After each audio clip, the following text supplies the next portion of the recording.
Good evening, ladies and gentlemen. Thank you very much for coming tonight. My name is Michael Heffron. I teach here at HCC. I teach political science and sociology.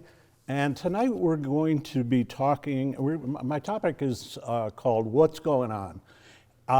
And basically we're going to be looking at American politics from 1970 to 2020, the 50-year period that HCC has been in existence. Now, if you've been paying any attention at all over the last few months, the thought of a talk on politics may leave you with this kind of reaction. Hopefully it won't be like that. I'm going to be taking a longer, a little bit more in-depth approach, and I think you'll see things in a little bit different light. So let's get started. Okay, in 1970, when Howard Community College was born, so a picture of Howard Community College in its first year, the United States was approaching the end of an economic boom that had really lasted since the end of World War II. And during this period, inequality had decreased to the point where American society was more equal than it had been at any time in modern history. Even further, the civil rights movement had successfully challenged segregation in the South and had made enormous progress in getting us toward equal rights. Not sufficient progress, but great progress. However, there was a backlash was beginning to develop against these demands for racial equality. The country was convulsed by the Vietnam War. This was just very controversial. Many people felt the war was wrong, it was immoral. Other people felt it was necessary, and so it was a time of enormous tumult. College student protesters would be shot and killed on Kent State University and Jackson State in Mississippi. 1970, I was about 16, and I can remember this stuff very vividly. I remember after Kent State, the students were assassinated, my favorite band at the time was Crosby, Stills, Nash & Young, and they came out with a single very soon afterwards called Ohio, and memorializing those events. Now, in 1970, Marvin Gaye recorded the song, What's Going On? And basically asking about his own time, what was happening. And what we're going to be doing tonight is basically the same thing. We're asking what's going on, why is our politics the way it is, why are things happening the way they're happening, and I'm going to try to explain that by looking at the history that we've been through since 1970. Now, you might say, I mean, if you think about it, we've got protests in the streets, we've got political scandals, we've got all kinds of things happening today. You might ask yourself, is this a case of the more things change, the more they stay the same?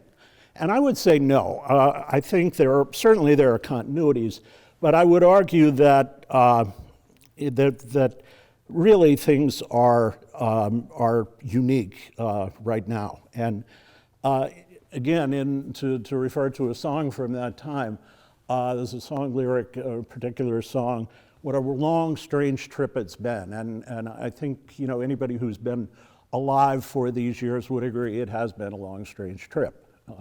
And even if you haven't been alive for all those years, you would agree that the part of the trip you've seen has been pretty strange. In 1970, the country seemed to be on the verge of revolution. But as the Vietnam War wound down, a lot of the tensions began to fade. And I remember entering college in 1972, and I went to college expecting that we would take over the dean's office and that we would be protesting and all of that kind of stuff. And basically none of that stuff was happening. It had pretty much died as the war had begun to wind down. However, almost immediately after, something else happened, and that was Watergate. Watergate really shook in Watergate, the president had lied, had obstructed justice, had tried to cover up criminality. If Vietnam had shaken people's faith in the morality of the American government, Watergate really caused us to question its legitimacy. And basically, I think what you saw happen is hope, which had been so typical of the 1960s and early 70s, began to collapse into a kind of a cynicism. Now, around the same time, the post-war boom was ending. So in 1973-74, you see the beginnings of a really terrible recession.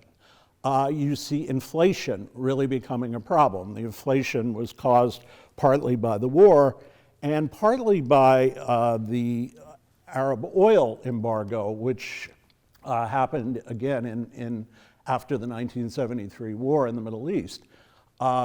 Again, I can remember standing in line for, sitting in my car in line to get gas.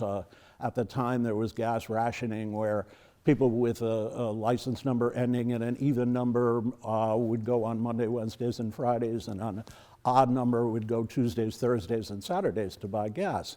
This was all completely unexpected, and gas prices rose dramatically. Whenever I want to blow my students' minds, I tell them that I can remember paying 27.9 cents for a gallon of gas, and they are convinced that I grew up in the Pleistocene era, which is pretty much true. So after 30 years of this tremendous, booming, growing economy, what we now have are real economic problems and limits. Basically, in trying to deal with the economy, both Presidents Ford, who succeeded Nixon, and Carter basically didn't really know what to do with it. Everything they tried seemed to fall short. And it began to seem as though there were distinct limits on what government could accomplish. The idealism of the 1960s began to fade, and many became more preoccupied with issues of self. Writer Christopher Lasch at the time talked about the beginning of an age of narcissism, and I think that's a fair characterization of the era. Now, meanwhile, this guy is a guy named Lewis Powell, and among the corporate business class, things were changing. They became more concerned with labor militancy and a kind of an increasing anti-business mood in the country. And so Lewis Powell, who was a lawyer for the Chamber of Commerce, he later became a Supreme Court justice, wrote a memo, and he circulated it to business leaders. And in this memo, he urged them to take a much more politically active stance in order to protect the capitalist system. He felt that capitalism was in danger with this kind of anti-business mood. And he urged them to form think tanks and to fund political campaigns and activity to preserve business's position in American society. Now, this led to the rise of a new political ideology. And this came in the United States. We know this as conservatism, but in the rest of the world, it's known as neoliberalism. And the reason they call it neoliberalism is it's a kind of a going back to the classic liberalism of the 19th century. Now, neoliberalism basically argued for a much more limited role for the state. Neoliberals were opposed to the post-war welfare state. They wanted lower taxes. They wanted to get rid of a lot of business regulation. In the early 70s, we had a good deal of regulation of things like environmental issues, working conditions, and things like that. And the neoliberals were opposed to this. They were very much interested in lowering taxes. And they argued for something called privatization. Privatization is when you take something that government has been doing or has done in the past, and you turn it over to private business with the idea that private business can do it more efficiently and effectively. So for example, You may know that the city of Baltimore at one point privatized their education system. They turned it over to a private vendor with the thought that they would get better results. The military used to see Beetle Bailey peeling potatoes. Now private vendors do a lot of that work, and these are the results of this drive toward privatization. Now, beyond that, I didn't mention earlier, but in the post-war period, one of the odd things that happened was that trade unions had become much more popular and much more powerful during the 30s and 40s. And after World War II, business didn't feel they could simply ignore or suppress the labor union movement. So basically something that historians have called a post-war labor accord developed. And this labor accord basically was an agreement between labor and business that business would not try to suppress unions, but unions would restrict their demands to things like wages and benefits and not interfere with how production was organized. In the 1970s, this labor accord began to break down. Business began to act much more aggressively to get rid of unions because they saw them as cutting into profits and adding to the woes of the recession. Now,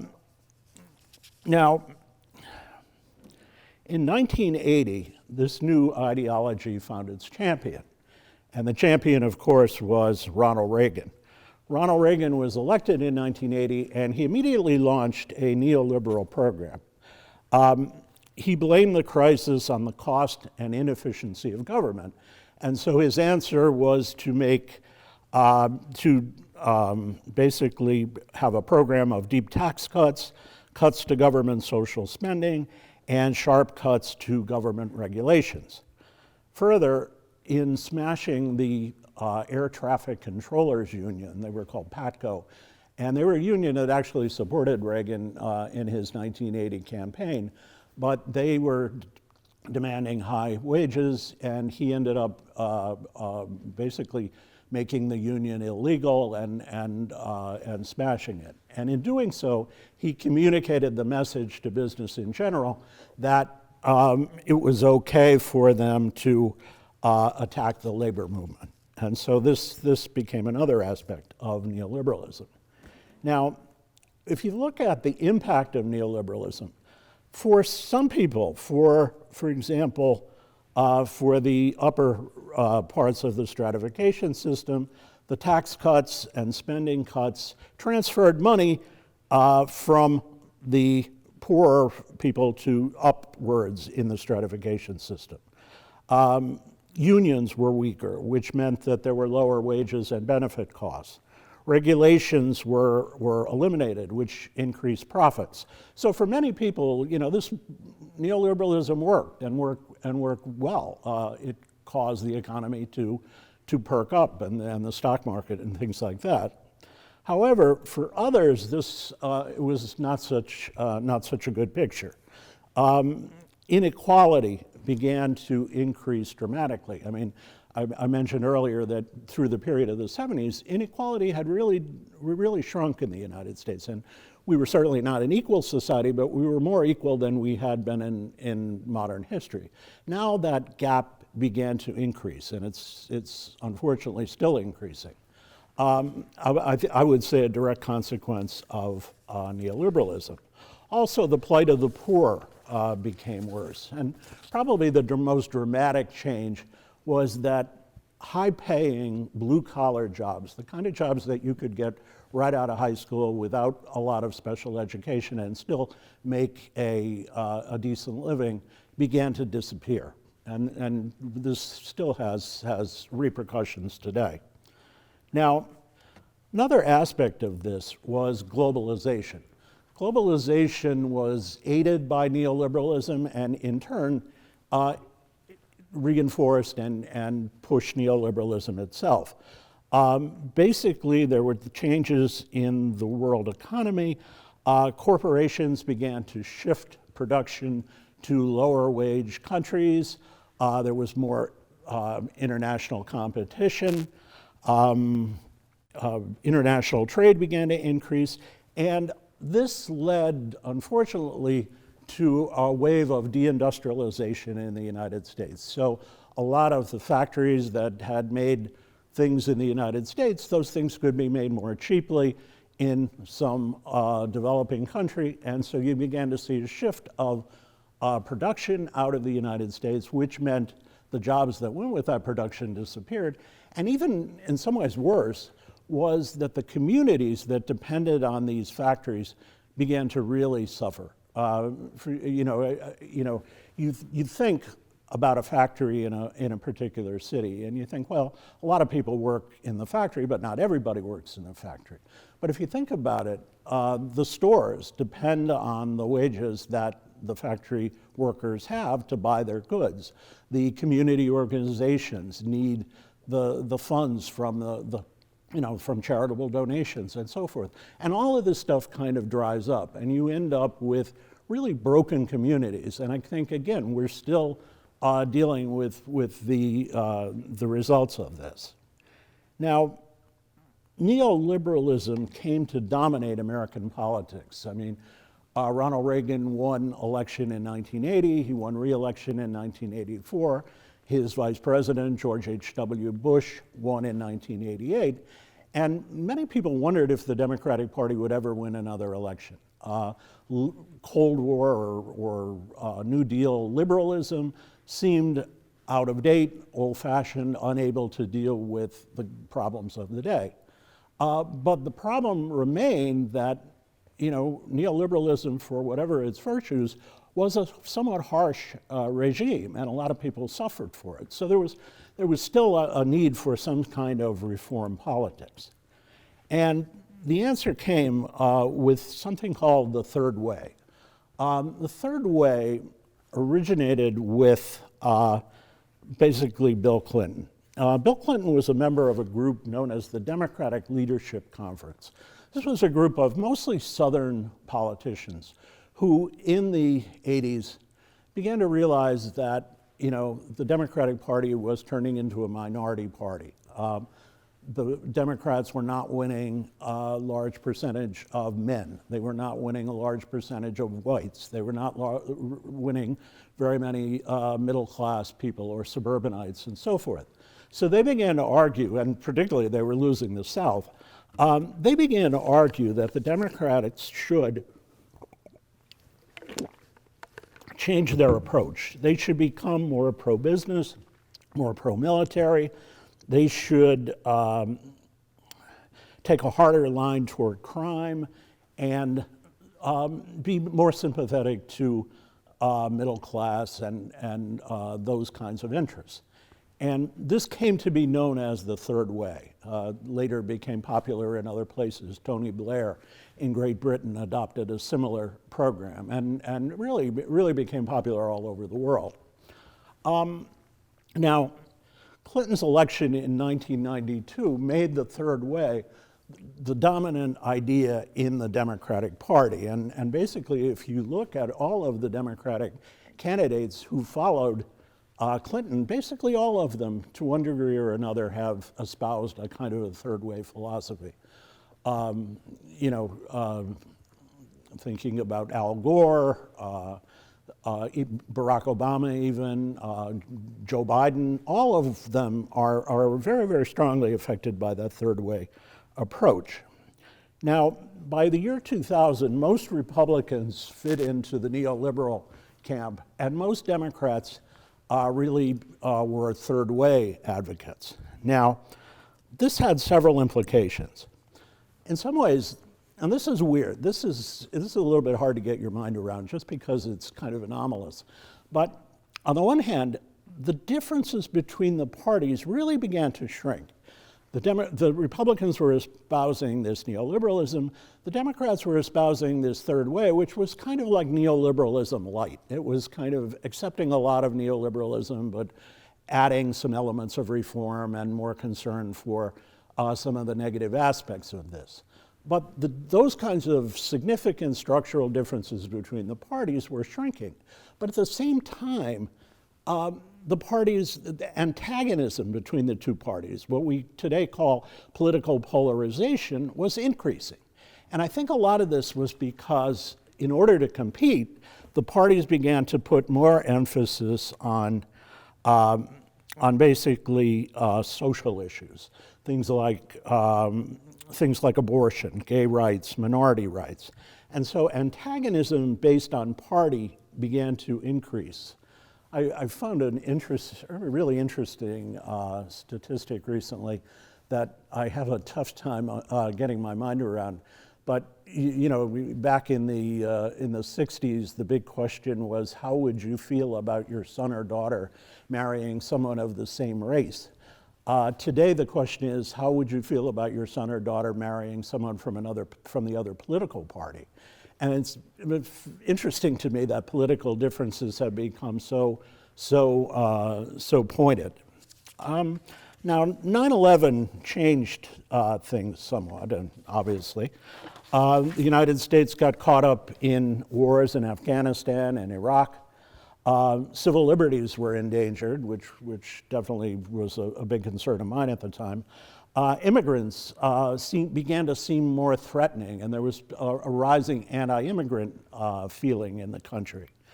The rise of terrorism, I think, disillusioned many people with globalization. They began to see terrorism as a kind of a side effect of globalization.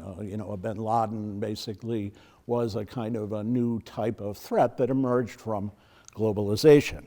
Now, again, political polarization was intensifying. In 2008, the financial system collapsed, and Barack Obama was elected president. Now, this raised great hopes for many people in the country. I can still remember the day that Obama was elected, and I mean, I honestly never believed that an African-American person would be elected president in my lifetime, and this was amazing. It was tremendous. It was so moving to watch the television coverage and to watch somebody like John Lewis with tears streaming down his face. I mean, that it just struck you as such an enormous, at least symbolic change in the United States. But unfortunately, that it also sparked a racist reaction. Obama's attempts to deal with the financial crisis and all of the problems that he faced essentially reflected his third way approach. He was probably a little bit more liberal in his approach, but still operated out of the third way playbook. And so he was more concerned with reviving the financial industry than dealing with some of the problems of the more common people. So the funny thing about this was, even though somebody from a more left orientation would look at Obama and see him as a sort of moderate, middle of the road kind of person, the right in the United States saw him as the absolute personification of socialist radicalism. I can recall Glenn Beck, who was a TV personality at the time, absolutely becoming apoplectic about how radical Barack Obama was. And now, basically, under Obama, I think this political polarization reached a real fever pitch. Now, by 2016, I think many Americans were disillusioned with both neoliberalism and the third way. Donald Trump's nativist populism overwhelmed his neoliberal Republican rivals, people like Jeb Bush and Lindsey Graham and Mario Rubio and so forth, who were more in the traditional neoliberal frame. Bernie Sanders, on the other hand, challenged third way advocate Hillary Clinton and came pretty close to beating her in the 2016 primaries. When the general election rolled around, shockingly, Trump narrowly defeated Clinton, as I think many voters were looking for some kind of alternative to what they considered to be the status quo. Now, Trump's presidency Trump's presidency has operated on two levels. If you just simply look at his policies, many of them fit very nicely into the neoliberal framework. I'm talking here about things like his tax cuts, weakening regulation, resisting environmental protection. But on the other hand, and this is the part that's more dangerous, he really deliberately intensified the polarization, demonizing immigrants, intensifying racial conflicts, violating constitutional norms, and governing in an increasingly authoritarian fashion, okay? So this is a kind of a new twist on neoliberal politics. The question is, where are we today? And it's a scene you may remember from not too long ago. Basically, Trump lost his bid for re-election because he did such a lousy job dealing with COVID-19. Just simply tried to wish that problem away, and it really hurt him. Many of his policies, refusing to concede, he threatened American democracy and undermined his successor's transition.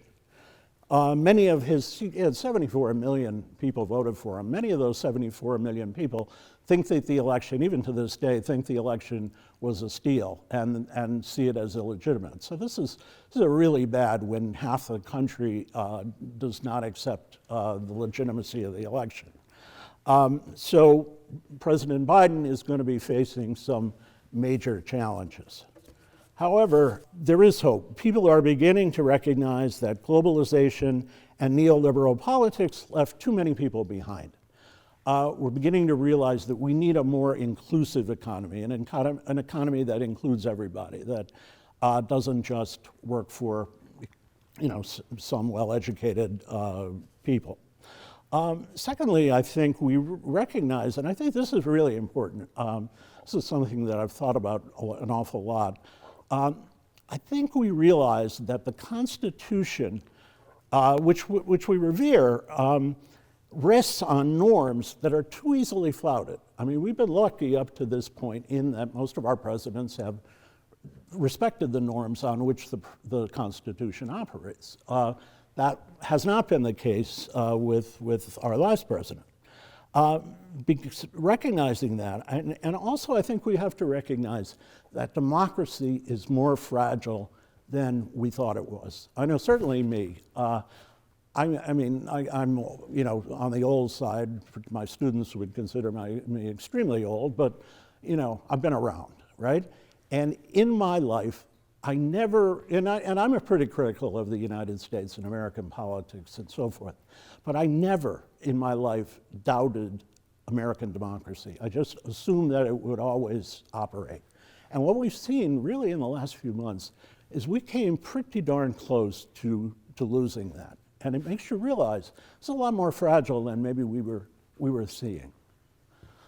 Finally, and I feel this is probably the most important thing that we as a country and as a world have to deal with, but I think, and I hope I'm right about this, I think we're beginning to recognize the importance of dealing with climate change. And I think maybe we're at the point where we're ready to actually do something to actually deal with it. Okay, thank you all very much for attending and paying attention. And I'm looking forward to having a chance to get your questions and comments. So I'm hoping you'll have some good ones for me. Thank you very much.